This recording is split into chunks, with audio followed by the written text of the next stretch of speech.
Chapter 1. The Creature in the Shop. My name is Dr. Frederick Trevis. I am a doctor at the London Hospital. One day in 1884, I saw a picture in the window of a shop near the hospital. I stopped in front of the shop and looked at the picture. At first, I felt interested. Then I felt angry, then afraid.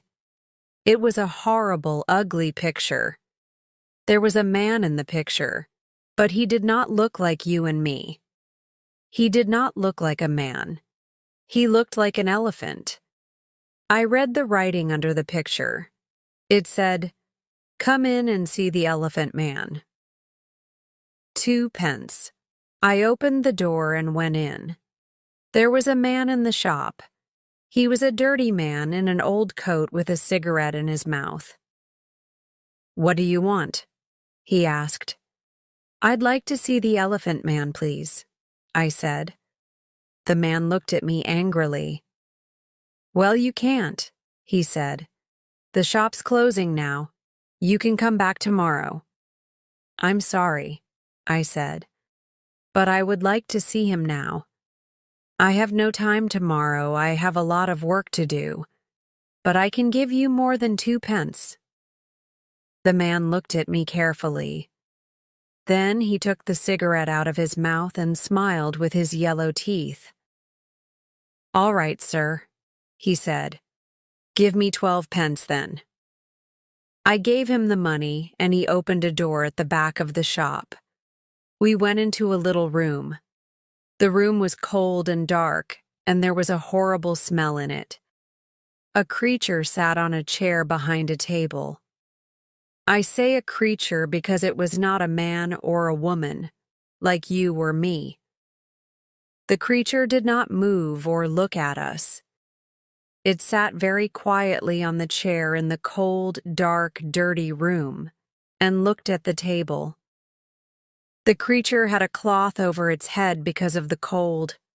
On the table in front of it there was a dead flower.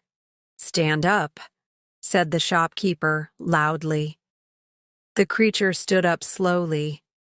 It took the old cloth off its head and put it on the chair. I looked at the creature and felt sad. I am a doctor, so I know a lot about accidents and ill people. I see horrible, ugly things every day. But this creature, this thing, was the worst of all. There were no men or women in the hospital like him. He wore some old trousers, but no shirt, coat, or shoes, so I could see his body very well. His head was the most interesting thing. It was very, very big, like an enormous bag with a lot of books in it. The head did not have much hair, and there was another bag of brown, dirty skin at the back of it. This skin came down below his neck. I could not see one of his eyes very well because a lot of skin came down in front of his face, too. An enormous red tooth came out of his mouth, under his nose. It looked like an elephant's tooth. The mouth and nose were like holes in the face. The face could not smile or laugh or look angry or sad because the skin could not move. It was dead, like an elephant's face. There were more bags of dirty skin on the front and back of the creature's body. These bags came down to his legs. The right arm was enormous, and there were bags of skin on it too. The right hand was like a man's foot, but the left hand, the left arm, and the left hand were beautiful. The left arm had wonderful skin, and the fingers of the left hand were long and beautiful. It was like a young woman's hand. "Walk, Merrick," said the shopkeeper angrily. "Come on, quickly, move." He hit the creature with his hand. Slowly, the creature walked across the room, but he could not walk well. His legs were very big and fat, and he had a bad back. He could not walk far without a stick. "All right, Thank you, I said. Let him sit down. I don't want to see any more. I felt ill, and the smell in the room was very bad. Yes, sir, said the shopkeeper. Sit down, Merricky.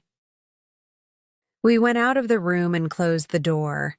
The shopkeeper smiled at me with his yellow teeth. Wonderful, sir, isn't it? He said. The best elephant man in England. Hundreds of people come to see him, you know. Hundreds. I take him all over the country, I do. Yes, very interesting, I said. Can I sit down? Yes, sir, of course. Here's a chair. He looked at me, smiling.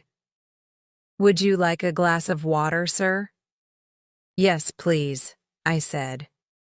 Then I looked at the things in the dirty shop. There were 2 or 3 bad apples and some old black bananas. That was all. No. No, thank you. I'm all right, I said. Did you call the creature Merrick? That's right, sir. Joseph Merrick. The best elephant man in England. I take him all over the country, you know. Lots of people want to see him. Yes, I see. Do you get a lot of money? Well, sometimes we do, sir, yes. But it's difficult, you see, sir, because of the police. The police don't like us, you see, sir. So we can't stay in a town very long. We usually move every week. Yes, I see. Well, anyway, Mr. Silcock, sir. Simon Silcock. Yes, well, Mr. Silcock, I'm a doctor at the London hospital. My name is Dr. Trevis. I think this man Joseph Merrick is very interesting, and I would like to see him at the hospital. I want to look at him more carefully, you see. Yes, sir, I see. But how can he get to the hospital? It's going to be difficult. Why, man? The hospital's not far from here. Well, yes, sir, I know. But you see, Merrick can't walk very well. He needs help. You can come with him. Do you want more money? Is that it? Well, yes, sir, I do. But you see, people are afraid of him, too. In the road, little boys always run after him and hit him. Then the police get angry because people are afraid. Sometimes they take us to prison. I see, I said. Well, how can he come to the hospital then? Bring a cab, sir, said Silcock. You can take him to the hospital in a cab. Chapter 2. The Card. So next day, at 7 o'clock, I came to the shop in a cab. There were not very many people in the road because it was early in the morning. In November, it is dark at 7 o'clock in the morning, and I could not see the shop very well. I waited 5 minutes. A postman walked past. Then the door of the shop opened, and the creature, Merrick, came out. I could not see his face or his body.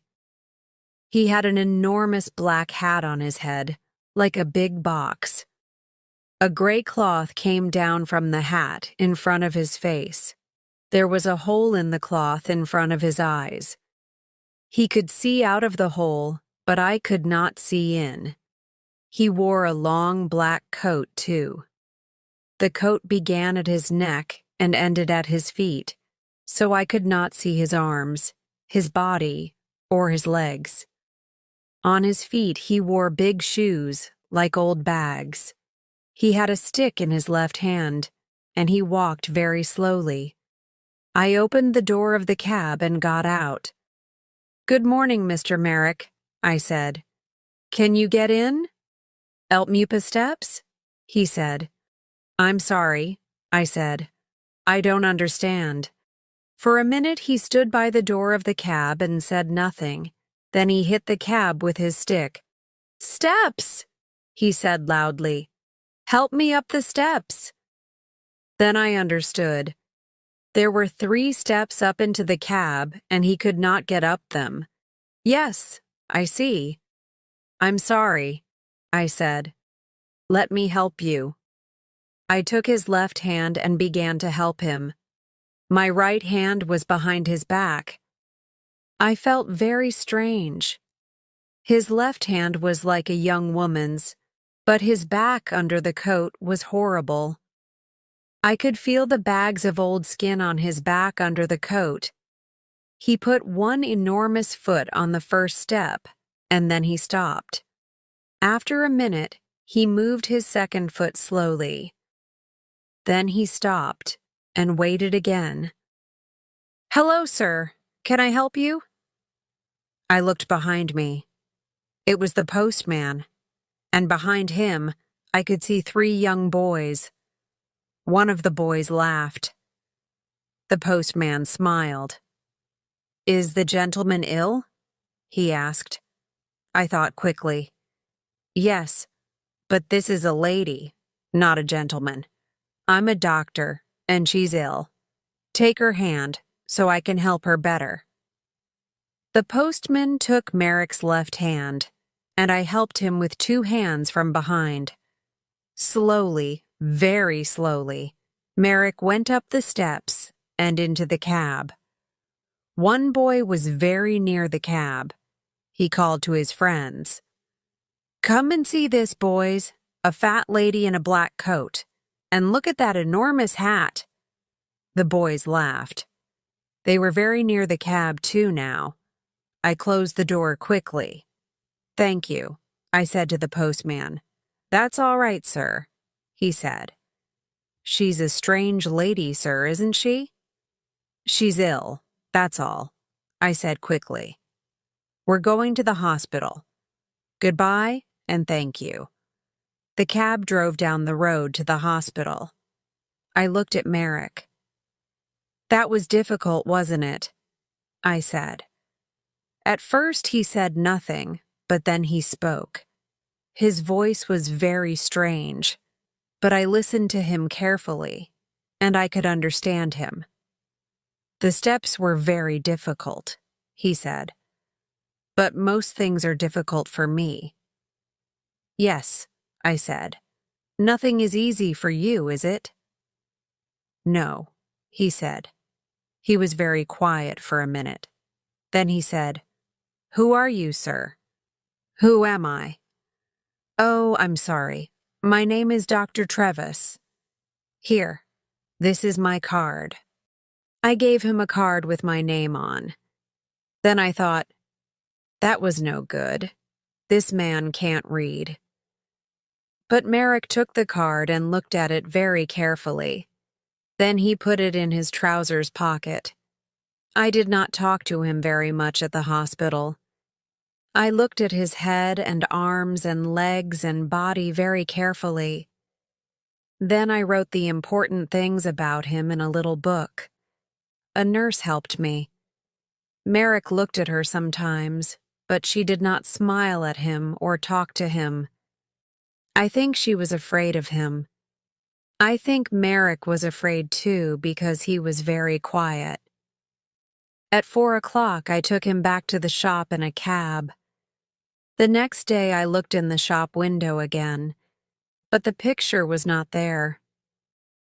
Chapter 3. A Letter to the Times. I did not see Merrick again for 2 years. Then, one day, the police found him. He had my card in his hand, so they brought him to the London hospital.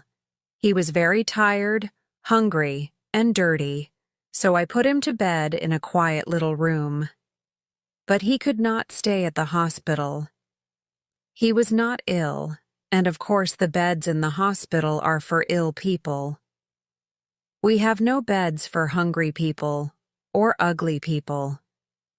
I told the hospital chairman, Mr. Carsgom, about Merrick. He listened carefully, and then he wrote a letter to the editor of the Times newspaper.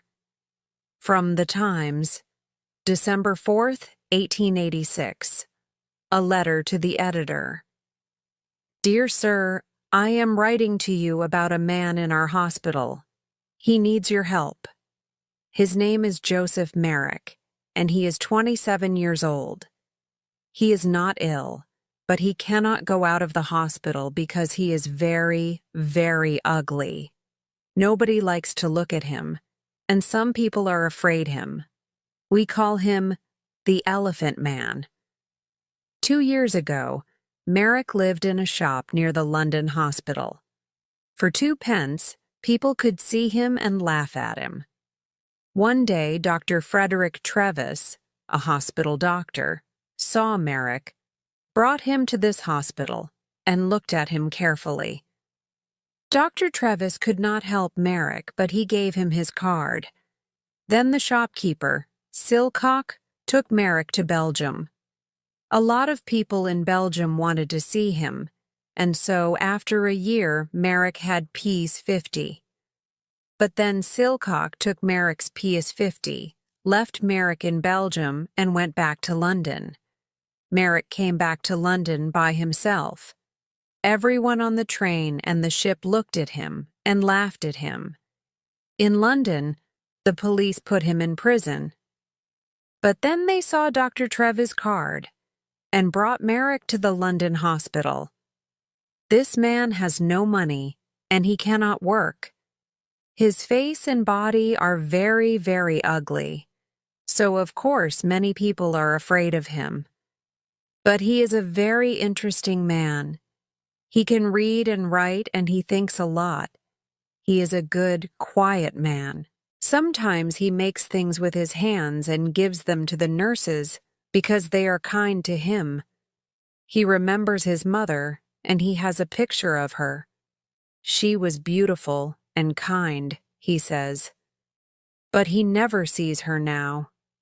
She gave him to Silcock a long time ago. Can the readers of the Times help us?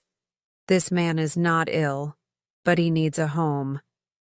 We can give him a room at the hospital, but we need some money. Please write to me at the London Hospital. Yours faithfully, F.C. Carr-Gomm, Chairman of the London Hospital. The readers of the Times are very kind people. They gave us a lot of money. After 1 week, we had Ps 50, 000, so Merrick could live in the hospital for all his life. We could give him a home. Chapter 4. Merrick's First Home. We gave Merrick 2 rooms at the back of the hospital. One room was a bathroom, so he could have a bath every day. Soon his skin was much better, and there was no horrible smell. The second room had a bed, table, and chairs. I visited him every day and talked to him. He loved reading and talking about books. At first, he did not know many books, the Bible and 1 or 2 newspapers, that's all. But I gave him some books of love stories, and he liked them very much. He read them again and again, and talked about them often. For him, the men and women in these books were alive, like you and me. He was very happy, but sometimes it was difficult for him. At first, 1 or 2 people in the hospital laughed at Merrick because he was ugly. Sometimes they brought their friends to look at him. One day, a new nurse came to the hospital, and nobody told her about Merrick. She took his food to his room and opened the door. Then she saw him. She screamed, dropped the food on the floor, and ran out of the room. I was very angry with the nurse and went to see Merrick. He was not happy about it, but he was not very angry. I think he felt sorry for the girl. People don't like looking at me. I know that, Dr. 26 Treves, he said. They usually laugh or scream. Well, I don't want nurses to laugh at you, Joseph, I said angrily. I want them to help you. Thank you, doctor, he said, in his strange, slow voice. But it's not important.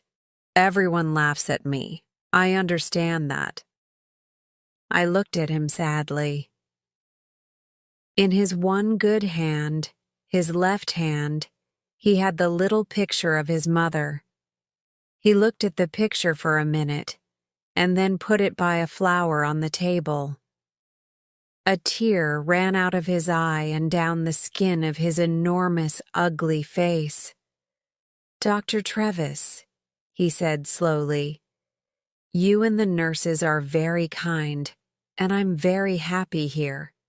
Thank you very much. But I know I can't stay here long, and I would like to live in a lighthouse after the hospital, please. A lighthouse, or a home for blind people. I think those are the best places for me." "What do you mean?" I asked. "Why?" He did not look at me. He put the flower on the picture and looked at it carefully. "Lighthouses have sea all round them, don't they?" he said. "Nobody could look at me in a lighthouse, so I would be happy there. And blind people can see nothing, so they couldn't see me, could they?" "But Joseph," I said, "this is your home.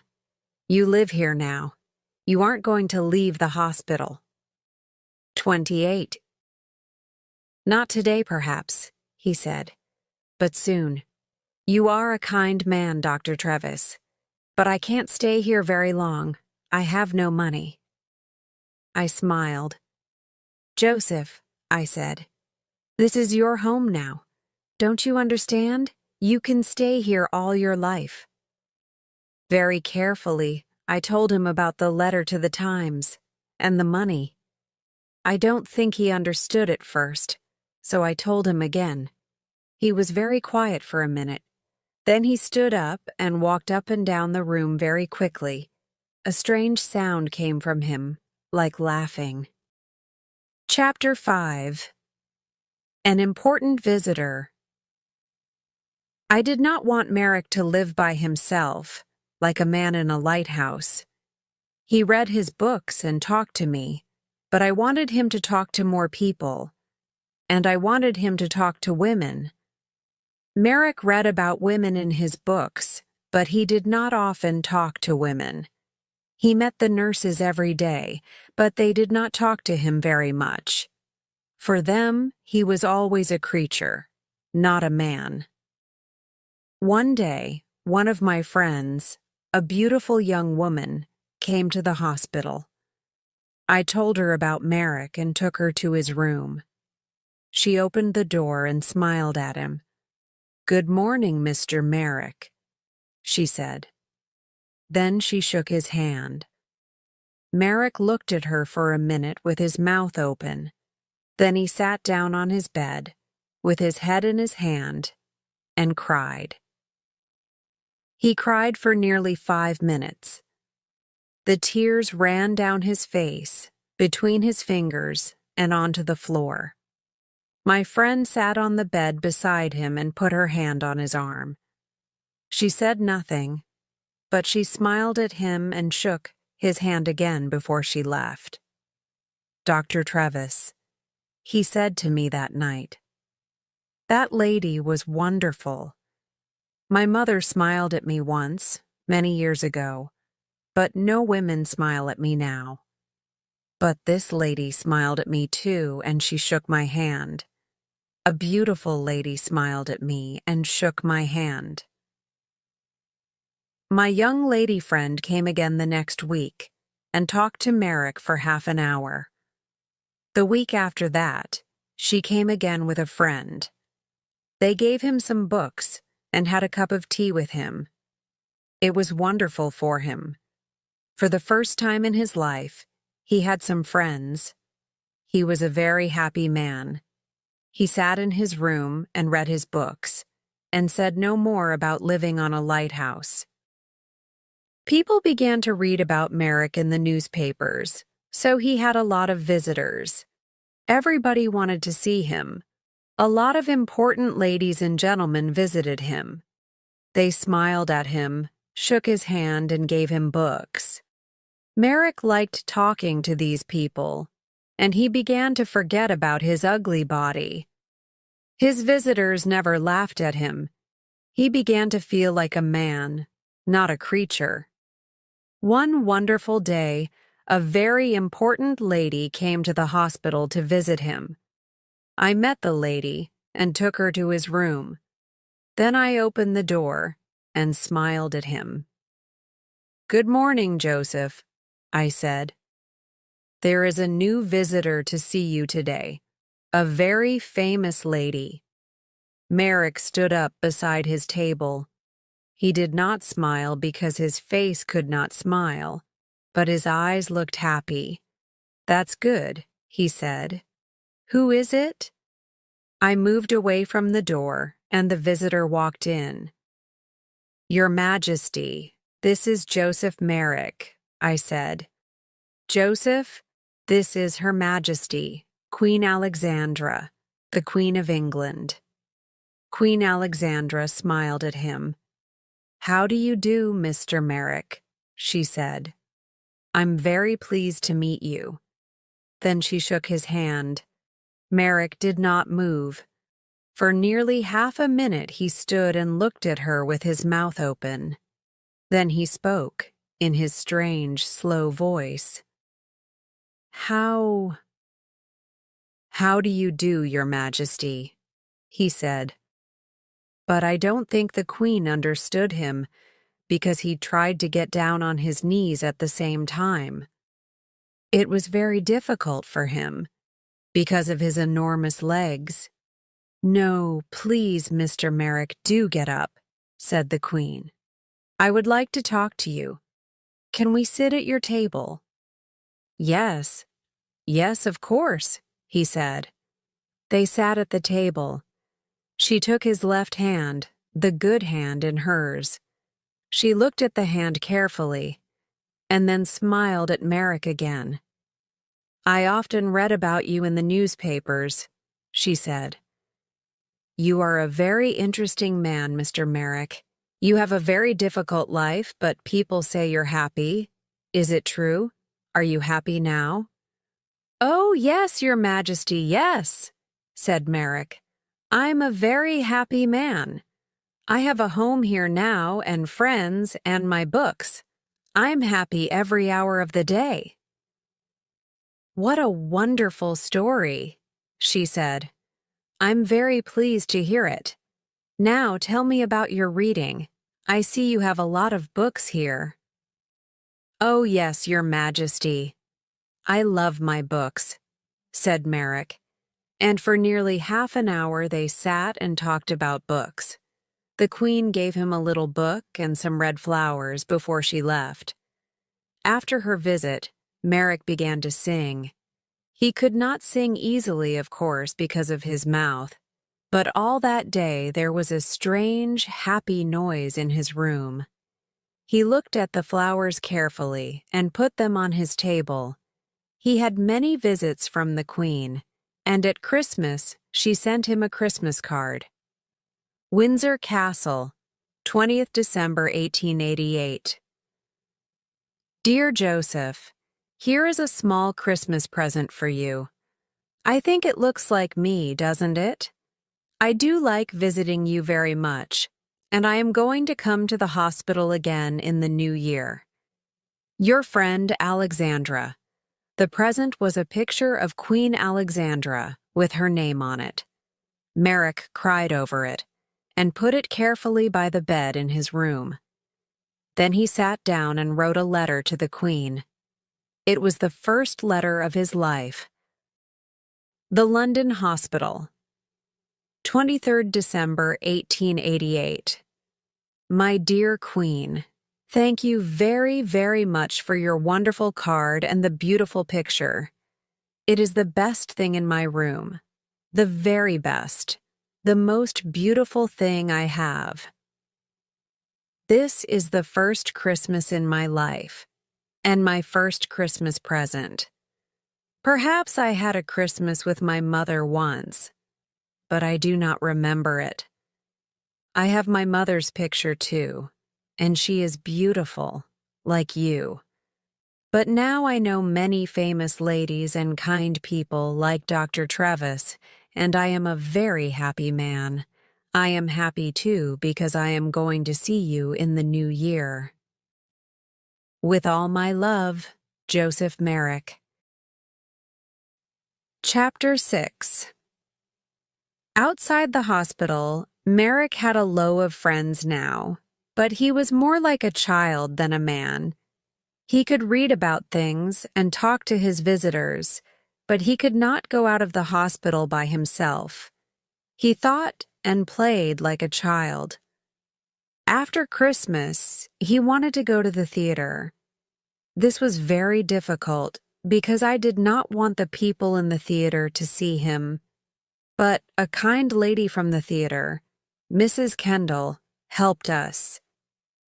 We bought tickets for a box at the side of the theater.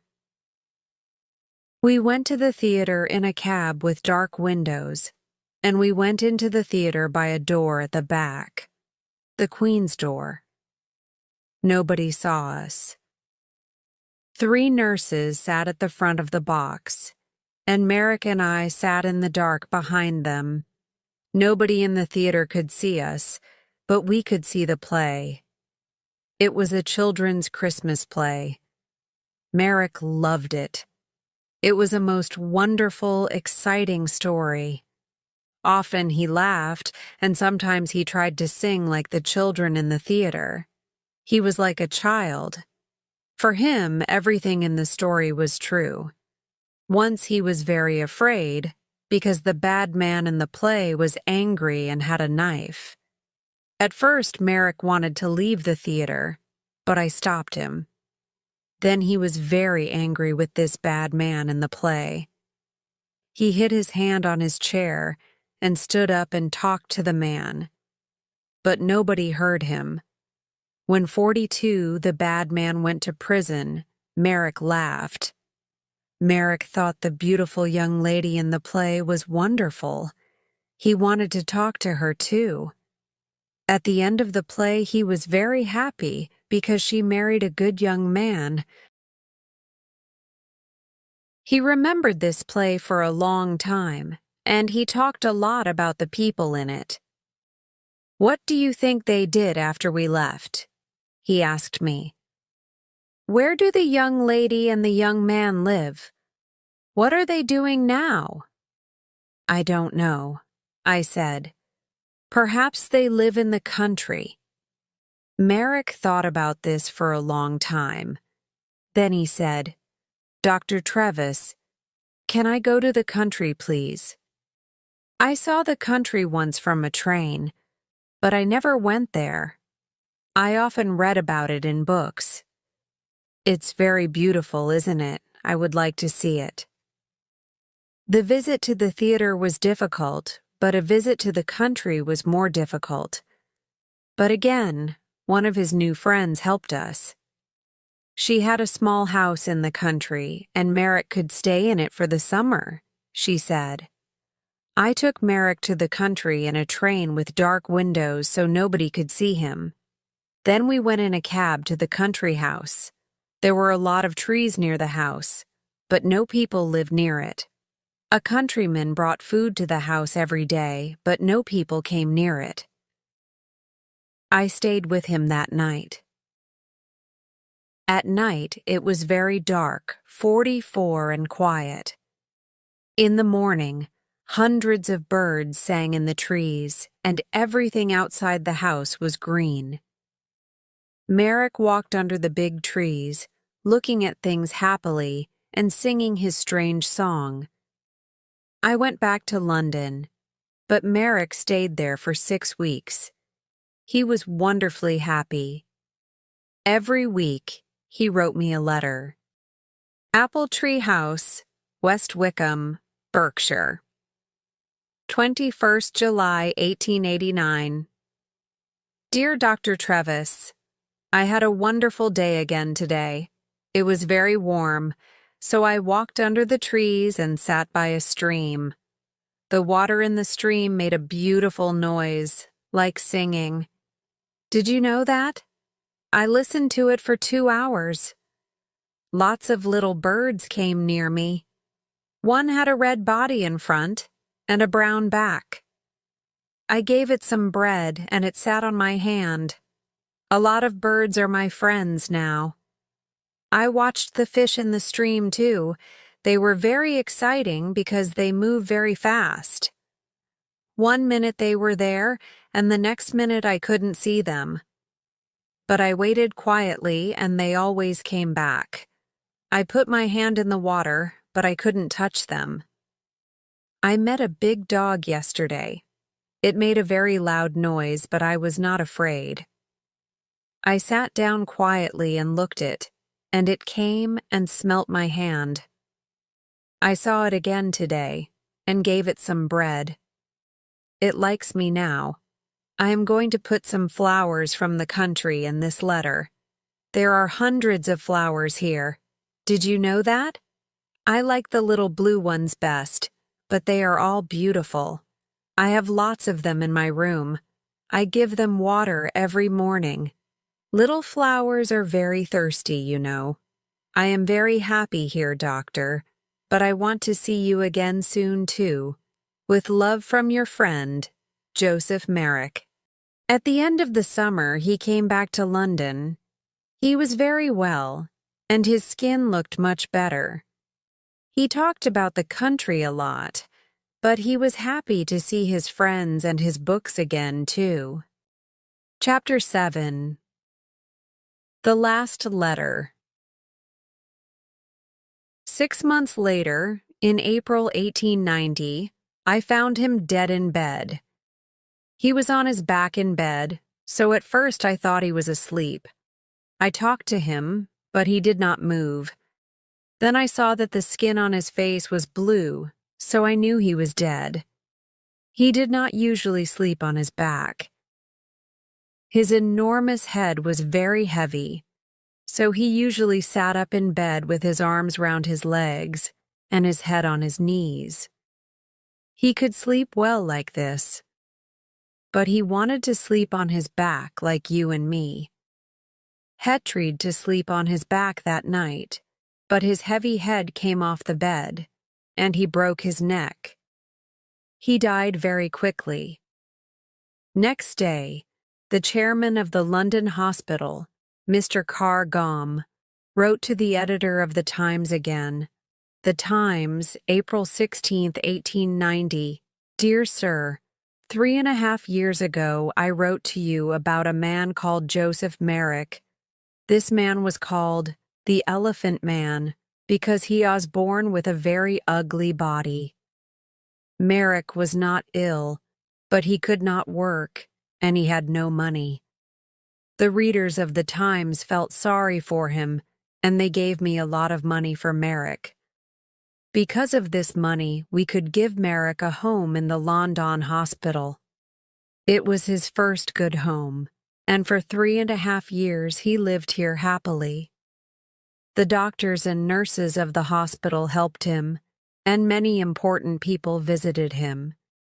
He read many books. He went to the theatre, and in the summer he stayed in the country for 6 weeks. Because of your readers' money, we could give him a happy life. Last night, Joseph Merrick died quietly in his bed. He was a man with a very ugly body, but he was a good, kind man, and he had a lot of friends. We like to talk to him, and we are all very sorry because he is dead. A lot of people are going to remember him for a long time. There is some money left, so I am going to give it to the hospital. Thank you, sir, for your help. Yours faithfully, F.C. Carr Gom, Chairman of the London Hospital.